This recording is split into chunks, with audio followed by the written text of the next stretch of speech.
자산운용자의 삶과 증시각도기의 삶. 요즘 하루 24시간도 부족한데요. 흑삼전탕 먹은 날과 안 먹은 날은 방송에서도 티가 납니다. 잃지 않는 건강 흑삼전탕. 자, 오늘도 한 포 마시고 시작하겠습니다. 독이마을 분들도 이제 흑삼전탕으로 설계하세요.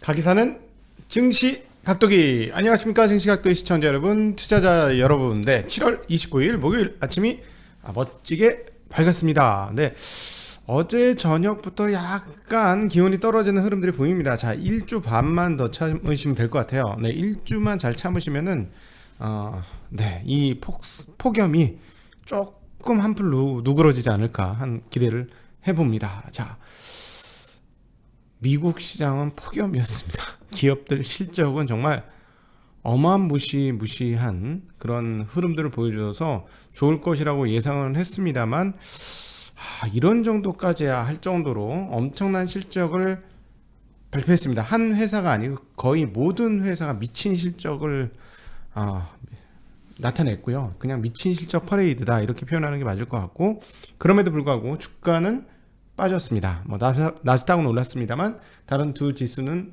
떨어졌고요.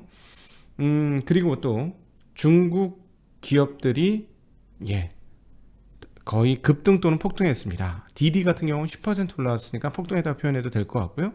알리바바, 텐센트도 상당히 높은 폭의 급등을 하였습니다. 자, 그래서 중국 문제가 잠잠해질 것인지 여부 등등 오늘 재미난 얘기 함께 나눠보도록 하겠습니다. 7월 29일 아침 증시각도기 TV 시작하도록 하겠습니다. 미국 빅테크 기업들 실적 미쳤고요. 그 다음 FOMC가 회의가 있었죠. 너무 빅테크 기업들의 실적이 좋았음에도 불구하고 FOMC에 대한 관심은 여전히 큰 거예요. 그래서 오히려 빅테크 기업들의 실적이 약간 뭐랄까 색을 발하는 그런 모습을 보여주었는데, 제 생각은 이렇습니다. FOMC 회의에 대해서 사람들이 제대로 인지를 못했어요. 미국 친구들이. 제가 보기엔 그렇습니다. 아마 내일까지 보셔야 돼요. 내일 미국 시장을 보셔야 바뀔 텐데, 오늘 다우하고 S&P가 떨어지는 정도 수준까지는 뭐 큰 폭의 하락은 아니지만 떨어지는 수준까지는 아니거든요. 이거를 내일 알게 될 겁니다. 네, 영어로 이걸 좀 설명을 해줬어야 되는데 이 친구들한테 좀 안타깝네요. 네, 그건 증시각도기 TV에서 한글로 설명을 곧 드리도록 하겠습니다. 그리고 어제 저녁에 중국 증감위가 금융시장 안정회의를 소집을 했습니다. 그러면서 중국 기업들이 급등하면서 마무리되었고, 그 관련 지수들도 상당히 큰 폭으로 상승을 했습니다. 자, 이쯤 되면 이렇게 얘기해야 되겠죠. 해외 증시도 증시각도기 TV와 함께. 네. 자, 우리 증시 계량기 권시우 그리고 증시각도기와 함께 해외 주식의 길로 나와보시죠. 네. 뭐라고? 우리는 실전 투자자다. 네, 우리는 가짜 아니고 진짜다 라는 말씀을 다시 한번 뻐기고 싶네요. 뻐기는 아침. 자, 오늘 할 얘기가 너무 많아서 빨리 해야 돼. 빨리, 지금 바빠. 자, 기업 실적부터 한번 보도록 하겠습니다. 애플 분기 순이익이 작년 동기 대비, 작년 2분기 대비 거의 2배. 아이폰 판매 50% 증가. 자, 게임 끝. 마이크로소프트 분기 순이익 47% 증가. 뭐 당연히 역대 최고치겠지. 네.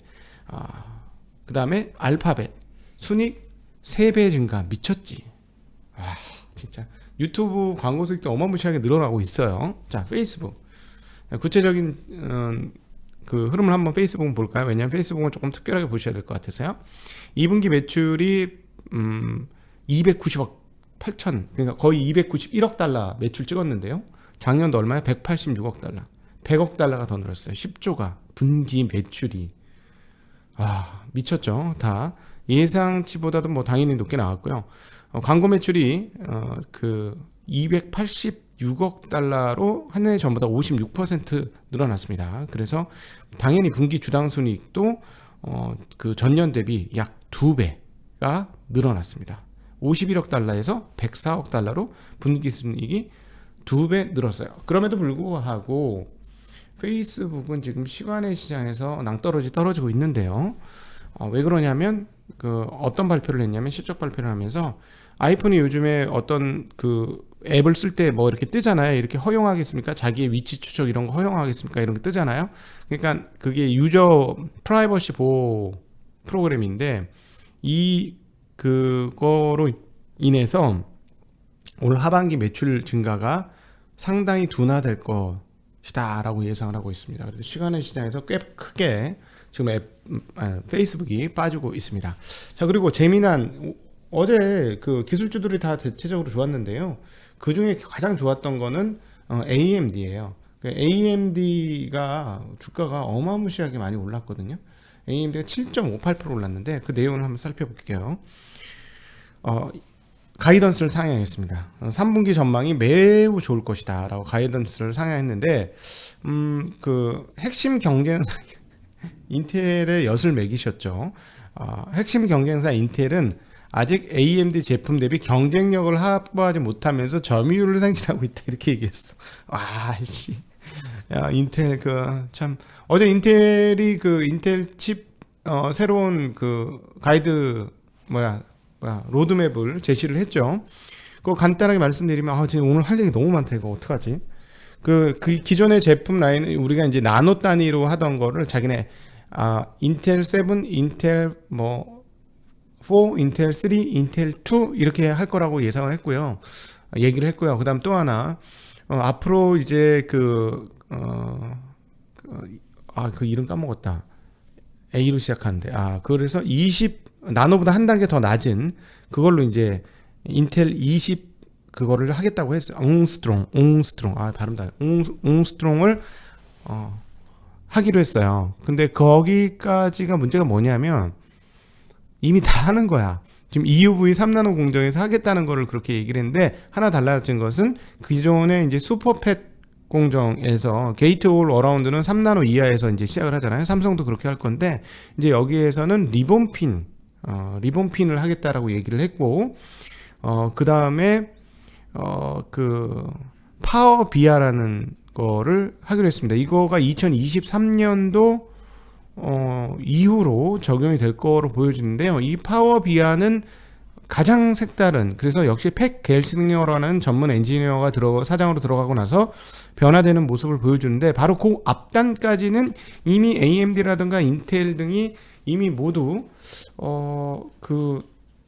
하고 있는 내용들이라 시장의 어떤 충격파를 그렇게 크게 주지는 못한 것 같습니다. 인텔이.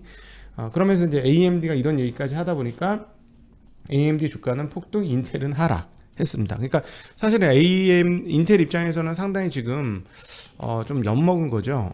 많이 엿먹은 건데 그렇게 우리는 이렇게 새롭게 하겠습니다. 팻 겔싱어가 막 청바지 입고 나와가지고 막 이렇게 설명을 하고 그다음에 이렇게 어떤 여성 임원으로 보이는 분이 막 이렇게 우리는 요런 앞으로 로드맵이 이루어질 겁니다라고 설명을 해서 정말 야심차게 발표를 했는 날 주가가 이렇게 떨어졌으니까 좀 안타까운 일이죠. 그러나 인텔이 얘기하듯이 인텔의 10나노의 트랜지스터 집적도는 다른 회사 7나노의 집적도와 같습니다. 그러니까 인텔이 무시할 수 없는 거인 맞고요. 근데 어찌되었건 2023년도 그렇게 하면서 이제 제일 큰 뉴스는 퀄컴을 손님으로 맞아들이고 아마존도 손님으로 맞아들인다고 했기 때문에 이 부분은 삼성한테는 상당히 큰 악재다라고 보여지는데 오늘 삼성은 악재가 두 개가 터진 거죠. 왜 그동안 스마트폰 시장에서 삼성이 그렇게 잘 만듦에도 불구하고 잘 안 됐느냐라는 이유가 밝혀진 거죠. 애플의 아이폰이 50%나 판매가 증가. 자, 말이 됩니까? 5%나 10%가 아니고 50%가 증가라니요. 그게 갑자기 새로운 시장도 아니고 이미 성숙 시장이고 오히려 피크 치고 대수가 줄어드는 시장에서 놀랍죠. 이건 뭐 인정을 해야 될 것 같습니다. 굉장히 잘하는 모습이다라고 인정을 해야 될 것 같고 주식으로 돈을 벌어야 된다. 애플 주식으로 돈을 벌어야 된다. 그냥 갖고 계신 분은 안 파는 걸로 뭐 이렇게 하셔도 될 것 같은 그런 분위기입니다. 자, 새로 자란 말은 못 하겠고. 자, 그래서 AMD가 이제 추가적으로 얘기했는데요. AMD가 22년에 예정된 5나노 공정 프로세서를 그대로 진행할 것이고 이로 인해서 점유율이 더 상승할 것이다 라고 얘기했고 21년도 매출 증가 가이던스가 원래 한 37% 증가할 거라고 예상했는데 지금은 60%로 2분기 실적 발표 이후에 60%로 증가할 것이라고 상향 조정을 하면서 주가가 폭등을 하는 양상을 보여주었습니다. 맥도날드도요. 요즘 맥도날드 많이 가나? 그 분기 순이익이 지난해 같은 기간보다 5배나 증가했다고 합니다. 작년에 못 갔죠. 얘네는 못 갔다가 가니까 그런 거고. 파이자도 좋다. 보잉도 그 7번째 분기 만에 순이익 전환에 성공했다라는 이야기 했습니다. 자, FOMC 얘기를 해드려야 되는데 FOMC 얘기해드리기 전에 코로나 바이러스 사태, 조 바이든 대통령 29일 모든 연방 직원과 계약 업체 종사자가 백신을 맞아야 된다. 백신 의무화를 발표할 방침이라고 합니다. 그리고 구글 같은 경우도 델타 변이 확산에 의해서 원래 그 사무실 복귀를 9월에 하기로 했는데 10월로 연기했다고 합니다. 그리고 지표 나왔는데요. 미국 상무부 6월 상품 수지 적자가 912억 달러로 5월 대비 3.5% 증가했다라고 발표를 했습니다. 자, 그리고 FOMC 얘기해야 되는데 그거 얘기하기 전에 하나 더 얘기할게요. 지금 중요한 포인트 중국 관련해서 다 시장이 급락을 했는데 저 개인적인 생각은 어제 그러면서 블랙스톤의 그 슐츠 사장 그 전기 얘기까지 드리면서 아마도 그 월가의 이해관계와 중국 정부의 이해관계가 다르지 않을 것이다. 그래서 어떤 식으로든지 시장을 망가뜨리려고 하는 일은 안 할 것이다 라는 얘기했고, 우리 계량기 건시유가 아마 부동산을 맡게 되면 증시에는 나쁘지 않을 거라고 얘기를 했는데 저도 개인적으로 거기에 동감을 합니다. 아마 부동산은 분명히 맡길 거고요. 혹시나 지금 그 중국에 부동산 투자하신 분들은 정말 조심하셨으면 하는 바람이고요. 왜냐하면 규제가 이제 본격적으로 안 터졌는데 일단 대출금리 올라서 이미 데미지 엄청 먹은 거예요. 근데 여기서 규제가 한번 더 나오면 상당히 큰 데미지를 입겠죠. 그래서 그 부분은 조심하셨으면 좋겠고,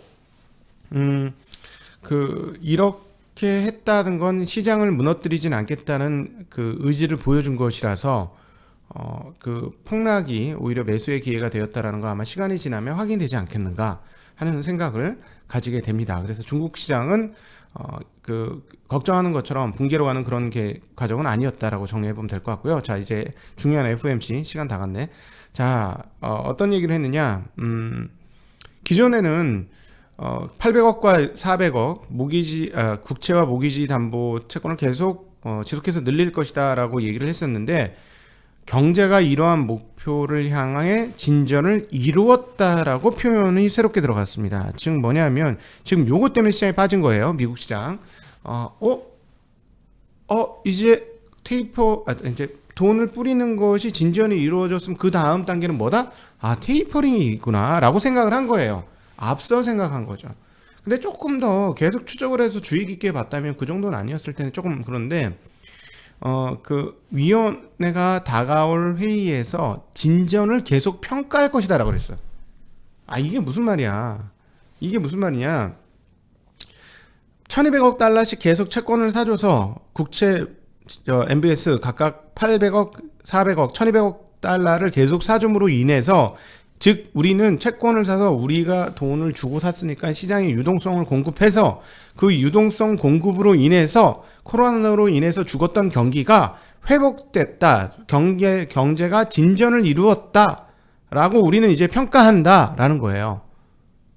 그 평가한 거지, 그게. 평가한 건데 그럼 그게 끝이냐고. 평가해서 뭐라고 했냐면 다가올 회의, 다음번 회의에서 진전을 계속 평가할 것이다. 한 번 더 평가하겠다는 거예요. 시험 더 보겠다는 얘기. 이건 걷어들이겠다는 얘기가 아니에요. 자, 여러분 지금 근데 몇 월 달입니까? 몇 월 달이냐면 지금 7월 달이에요. 근데 지금 어떤 얘기냐면 그 테이프는 그러면은 다음 달 잭슨 연설에서 그런 얘기 하실 거예요 라는데 쓱쓱 피해가요. 그런 얘기를 안 하는 거예요. 그럼 무슨 말이야? 8월 달도 안 해. 그럼 계속 평가를 하지. 9월 달 평가해. 그럼 평가한다고 바로 그거 되나? 평가하고 나서 이제는 이제 고민을 해봐야 되겠죠 라고 하면서 고민을 시작하지. 평가 다음에 고민을 시작하지. 자, 그럼 고민을 시작하다가 이제 때가 이르면 좀 해야 할 것 같아요 라고 결심을 이야기하지. 그 다음에 이제는 정말 해도 될 것 같아요 라고 이제 시그널을 확실히 보여주지. 자, 그 다음부터 줄이겠죠. 그럼 그게 언젠데 도대체? 올해 물 건너갔어. 올해 물건 다 간 거예요. 이거 거의 물건 아무리 빨라도 12월이야. 이렇게 되면. 자, 이해되셨죠? 분명히 이런 궤적을 가갈 것 같아요. 그러니까 뭐냐면 어떤 사람의 마음속에 깊이 들어가면 그 사람이 무슨 생각을 하는지 다 보인다. 이런 거지. 예, 그런 거예요. 그러니까 보이더라는 거예요. 지금 보여요. 이런 것들이. 자, 그래서 그러면서 테이퍼링 시기는 아직 결정하지 않았다. 하고 또 하나는 지금 시장에서 저도 얘기를 했습니다만, 야, 지금 그 부동산 장난 아닌데 MBS 주택 저당 채권부터 줄여야 되는 거 아니야? 라고 얘기했으니까 같은 속도로 축소할 것이다. 즉 국채와 저당 채권을 같은 속도로 축소할 것을 예상한다라고 이야기를 하였습니다. 그렇게 이야기를 하였습니다. 네.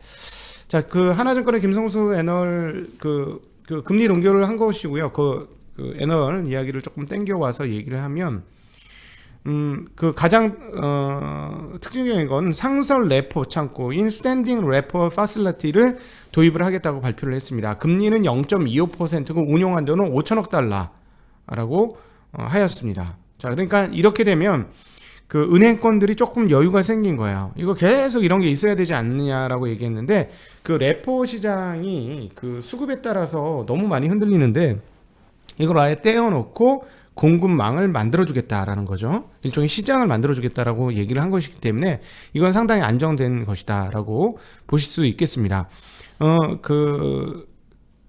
그리고 계속해서 앞서 잠깐 언급을 드렸습니다만 테이퍼링 이전에 충분한 가이던스를 해야겠다. 그러니까 지금 진전을 평가할 건데 다음번에 진전 한번 평가 더 해야 돼. 앞으로 진전 평가하겠다니까 한 번 더 해. 자, 그럼 벌써 9월 달이야. 그리고 진전한 것으로 보여져. 그래서 자, 그러면 이것들이 계속 이어지면 우리는 이제는 더 이상 공급망을 줄일 수 있겠다는 얘기를 할 거야. 그게 10월, 11월이에요. 자, 그래서 이제는 공급을 줄여도 되겠다라고 저희가 결심했어라는 얘기를 하면 벌써 12월, 1월이야. 뻔히 보이지 않습니까? 그러니까 테이퍼링이 본격화되는 건 내년일 거예요. 이제 이번을 통해서 그것을 상당히 많이 보여주었다. 라고 저는 보여집니다. 그러면서 뭐라고 했냐면 제일 중요한 얘기를 했어요. 이거는 진전을 이루었지만, 경제 진전은 이루었지만 고용에 있어서는 부족하다는 얘기를 했습니다. 그래서 완전 고용은 수치 하나로 요약할 수 없으며, 그리고 테이퍼링 이전에 일자리 논의를 해야 하는 것이 바람직하다라고 얘기하면서 새 일자리가 더 많이 창출되어지고 질적으로 좋은 일자리가 창출되어야 한다라고 이야기했습니다. 예전에 제가 한번 말씀드렸죠. 연준에서 이제 중요한 트리거는 뭐다? 물가 아니다. 고용이다. 물가는 아마 견딜 것이다 라고 얘기했는데 역시나 그 내용이 한 번 더 구체화되었습니다. 자, 그렇다면 무슨 말이죠? 미국은 고용이 세게 올라오지 않는 한 급하게 테이퍼링을 안 할 것이다 라는 것을 오늘 보여주었다라는 것이죠. 자, 그래서 오늘 이 내용을 통해서 우리 그 하나 애널은 2022년 2에서 3분기에 테이퍼링이 시작될 것이다 라고 얘기하거든요. 그거는 조금 너무 완화적으로 본 것 같고요. 실제로 그렇게 하더라도 투자자들은 항상 보수적 관점으로 좀 땡겨야 된다는 거예요. 근데 보수적 관점으로 본다고 해도 아무리 빨라도 12월이에요. 제가 보기에는. 아무리 빨라도. 그래서 올해는 실질적으로는 거의 물 건너갔고, 우리는 12월부터 테이퍼링 할 거라고 예상을 하고 시장에 대응을 하자. 이것이 투자자로서의 대응이다. 이렇게 지금 정리를 해볼 수 있을 것 같습니다. 한 발 더 깊이 쑥 들어간 증시각도기 TV의 FOMC 분석 여기서 마무리하도록 하겠습니다. 이렇게 간단하게 하면 되죠. 한 시간씩 할 필요 없어요. 뻔하거든. 이미 다 봤으니까. 자, 이상으로 오늘 오후에는 조금 더 밝은 표정으로 여러분 볼 수 있도록 하고요. 컨시어 빨간 넥타이를 기원하는 아침이 되겠습니다. 안녕.